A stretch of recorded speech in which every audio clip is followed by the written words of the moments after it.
দিন ভুলেও করবেন না এই তিনটি কাজ। যারা এই তিনটি কাজ করবে তারা আল্লাহ ও তার রাসূলের কাছে দায়বদ্ধ থাকবে। হাসরের ময়দানে জবাবদিহি করতে হবে। আপনাদের মাধ্যমে মা বোনদেরকেও জানাতে চাই এই তিনটি কাজ থেকে বিরত থাকার জন্য।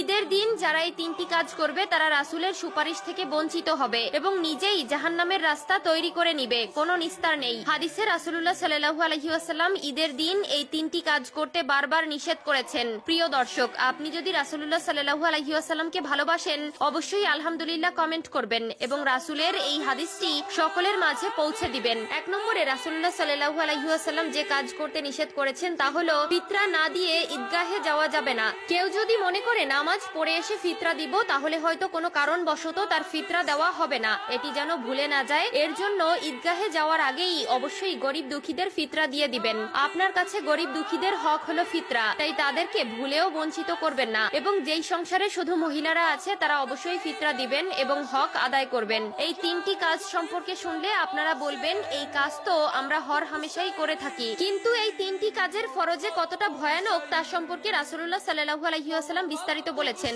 এমনকি যারা না জানেন তারা অবশ্যই জেনে নিবেন এবং সকলকে জানার সুযোগ করে দিবেন। ঈদের দিন কেন রাসূলুল্লাহ সাল্লাল্লাহু আলাইহি ওয়াসাল্লাম এই তিনটি কাজ করতে নিষেধ করেছেন চলুন জেনে নেই। 2 নম্বরে যে কাজ করতে নিষেধ করেছেন তা হলো আত্মীয়তার সম্পর্ক নষ্ট করা। প্রিয় দর্শক, যদি কোনো আত্মীয়র সাথে বা প্রতিবেশীর সাথে সম্পর্ক খারাপ থেকে থাকে অবশ্যই ঈদের দিন সম্পর্ক ঠিক করে নিবেন। আল্লাহ তাআলা বলেছেন এবং প্রিয় রাসূল বলেছেন যারা আত্মীয়তার সম্পর্ক ছিন্ন করে তারা জান্নাতে প্রবেশ করবে না। অবশ্যই ঈদের দিন সকল সম্পর্ক অটুট রাখবেন এবং এই সম্পর্কে যেন মৃত্যুর আগ পর্যন্ত থাকে তা প্রতিজ্ঞাবদ্ধ হবেন। আত্মীয় বা পরিবার বা প্রতিবেশীর মনে কষ্ট দিয়ে আল্লাহ ও রাসূলের মনে কখনোই জায়গা পাবেন না, বরং আপনার জন্য জাহান্নাম অবধারিত। মনের মধ্যে হিংসা বিদ্বেষ দূরে রেখে অবশ্যই আল্লাহর নিয়ামত লাভের জন্য আত্মীয়তার সম্পর্ক সবসময় মজবুত রাখবেন এবং ভালো রাখবেন। 3 নম্বরে যে কাজ করতে নিষেধ করেছেন তা হলো ঈদের দিন রোজা রাখা। প্রিয় দর্শক, ঈদের দিন রোজা রাখা সম্পূর্ণ হারাম। ভুলেও এই দিন কেউ রোজা রাখবেন না।